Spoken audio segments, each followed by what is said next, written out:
बिस्मिल्लाहिर्रहमानिर्रहीम। अस्सलाम वालेकुम dear students and all the viewers. उम्मीद करता हूँ कि आप सब खैरियत से होंगे।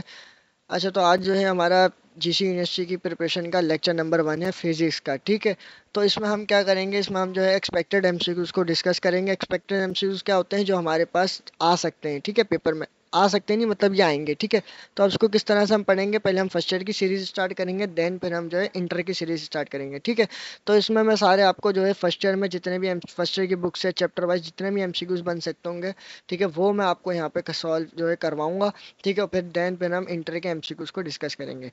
ठीक है, तो अगर आप मेरे यूट्यूब चैनल पर न्यू आए तो काइंडली चैनल को लाजमी सब्सक्राइब कर लें और बेल आइकन पर क्लिक कर लें ताकि आने वाली लेटेस्ट वीडियो आपको मिल सके। जी, तो स्टूडेंट्स देखेंगे मैंने पीडीएफ ओपन कर ली। ठीक है, हमारा लेक्चर नंबर 1 है। अब देखो मैं इसमें आपको एक इंपॉर्टेंट बातें बता दूं। ठीक है, इंपॉर्टेंट बात यह है कि आपने जो है आपके पास किसी भी टर्म की या किसी भी जो हमारे पास जैसे एनर्जी आ गया, फोर्स आ गया, प्रेशर आ गया, ये छोटे छोटे टर्म्स है, फिजिकल क्वांटिटीज़ हैं। इनकी आपने क्या करना है, इनकी डेफिनेशंस को अच्छे से पढ़ना है, इनके फार्मूले जो है, इनके यूनिट्स और इनकी डायमेंशन। ठीक है, ये चार चीज़ें मोस्ट इंपॉर्टेंट है। इसी में से मतलब यही बेसिक होगी हमारे पास और इसी में से एमसीक्यूज बनकर आएंगे। ठीक है, ये मैं आपको सारा कुछ करवाऊंगा, इनके यूनिट्स, इसके फार्मूले, इसकी डायमेंशन। और फिर भी लेकिन आप अपने पास से पढ़ें। ठीक है, मैं आपको जो है ये यहाँ पे जो है समझाऊंगा, तो आपने पढ़ना भी है वैसे। ठीक है, तो ये मोस्ट इंपॉर्टेंट है, इन्हीं में से एमसीक्यूज आते हैं। ठीक है, देखो हमारे को पहला एमसीक्यूज क्या दे रहा है, what is the SI unit of energy. ठीक है, एनर्जी का एसआई यूनिट क्या होता है हमारे पास, जूल होता है। ठीक है, इसी तरीके से सेकंड एमसीक्यूज क्या दे रहा है हमारे पास, what is the SI unit of pressure. Pressure का एसआई यूनिट क्या होता है हमारे पास, वो होता है पास्कल।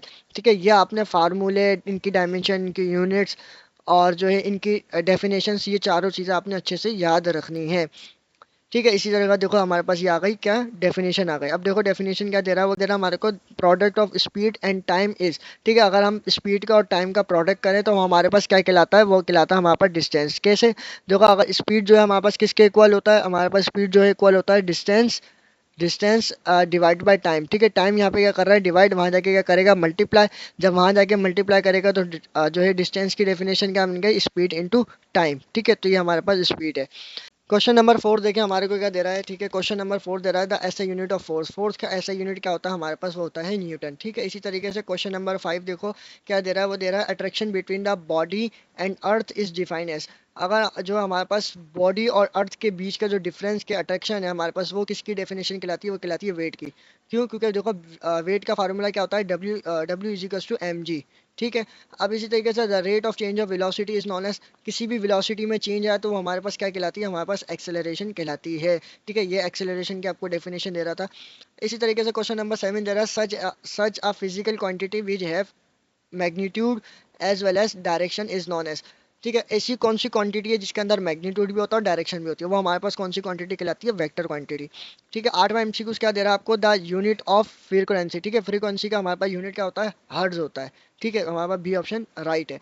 इसी तरीके से देखो आपको क्या दे दिया उसने क्वेश्चन नंबर 99 में, वो कह रहा है एफ इजिकल्स टू एम में। तो फिर बताओ इसमें एम क्या है। ठीक है, एफ इजिकल्स टू एम में क्या है, हमारे पास Newton second law of motion का क्या है, फार्मूला है। ठीक है, तो हमारे पास एम क्या है, यहाँ पे इनर्शियल मास है। क्यों, क्योंकि देखो मास हमारे पास क्या करे, मास हमारे पास कोई ऑब्जेक्ट है और वो क्या करेगा, मूव करेगा, तो हमारे पास क्या होगा, इनर्शियल मास कहलाएगा।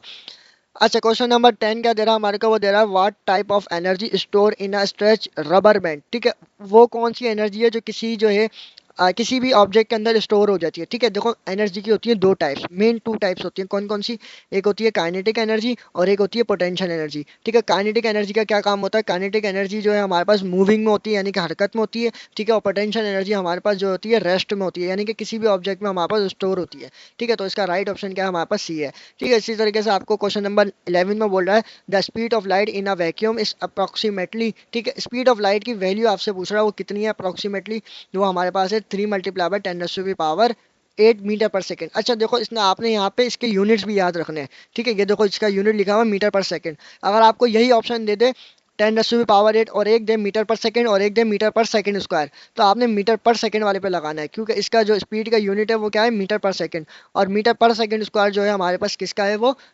एक्सेलरेशन का है। ठीक है। अब देखो यहाँ पे क्वेश्चन नंबर 12 में क्या दे रहा है, X ray travel in speed of light 3 multiply by 10⁻⁻⁻मीटर पर सेकंड इन। ठीक है, हमारे पास जो एक्स रे जो मतलब स्पीड ऑफ लाइट जो है ट्रेवल करती है, ठीक है, तो वो कैसे करती है वो आपसे ये पूछ रहा है, स्ट्रेट लाइन में करती है, पैरेलल करती है, एक्सपोनेंशियल वे करती है, आपके पास नन ऑफ दीज। ठीक है, तो आपके पास जो स्पीड ऑफ लाइट है वो ट्रेवल करती है एक्स रे में से, तो वो किस तरह करती है, स्ट्रेट लाइन में ट्रेवल करती है।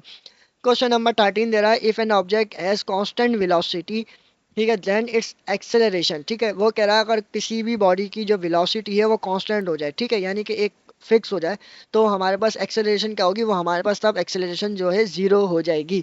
ठीक है, ये आपने अच्छे से याद रखना है।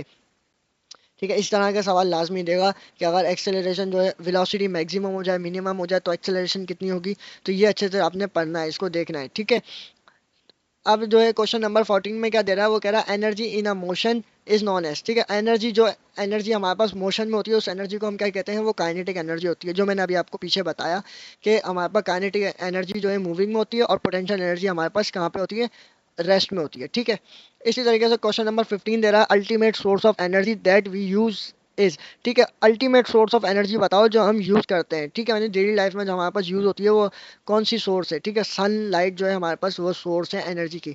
ठीक है, इसी तरीके से क्वेश्चन नंबर 16 हमारे को क्या दे रहा है, the product of mass and velocity is known as. ठीक है, अगर हम प्रोडक्ट करें मास और वेलोसिटी का, ये आपको डेफिनेशन दे रहा है, the product of mass into velocity. ठीक है, तो वो हमारे पास क्या कहलाता है, हमारे पास मोमेंटम कहलाता है।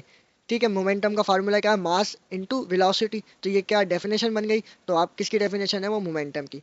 इसी तरीके से क्वेश्चन नंबर 17 दे रहा है, F equals to M A is Newton which law. ठीक है, F equals to M A वो न्यूटन के किस लॉ में, वो हमारे पास है Newton second law of motion में। ठीक है, आपको दे रहा है question number 18, work dimension is as, question number 18 दे रहा है हमारे को, work dimension is same as. ठीक है, वो कह रहा है वर्क की अगर हम डायमेंशन निकालें तो कौन सी फिजिकल क्वांटिटी जिससे वो सेम आ जाएगी। ठीक है, देखो यहाँ पे हमारे पास एक्सेलरेशन और सॉरी एनर्जी।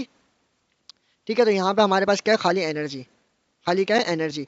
अब देखो एनर्जी क्यों है, एनर्जी भी होगा, काइनेटिक एनर्जी भी होगा, वो हमारे पास क्यों होगा, क्योंकि देखो बिकॉज अगर जिसका जो है हमारे पास यूनिट सेम हो जाएगा ना, इसमें एक चीज याद रखना, किसी भी फिजिकल क्वांटिटी का अगर यूनिट सेम होगा ना, जिन भी दो फिजिकल क्वांटिटीज का यूनिट अगर सेम होगा तो उनकी डायमेंशन भी क्या होगी, सेम होगी। क्यों, देखो वर्क का यूनिट क्या है हमारे पास, जूल, तो और एनर्जी का यूनिट क्या है, जूल, तो दोनों का सेम यूनिट आ गया तो डायमेंशन भी क्या होगी, सेम होगी।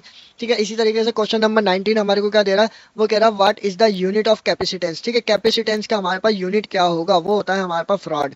ठीक है, इसी तरीके से क्वेश्चन नंबर 20 दे रहा है हमारे को, what is the unit of velocity. ठीक है, वेलोसिटी का यूनिट क्या होगा हमारे पास, वेलोसिटी का यूनिट होता है हमारे पास मीटर पर सेकंड। ठीक है, और मीटर पर सेकंड स्क्वायर किसका यूनिट है, एक्सेलरेशन का। तो ये आपने यूनिट्स और इसके फार्मूलास और जो है इसकी डायमेंशन हर चीज़ आपने याद रखनी है।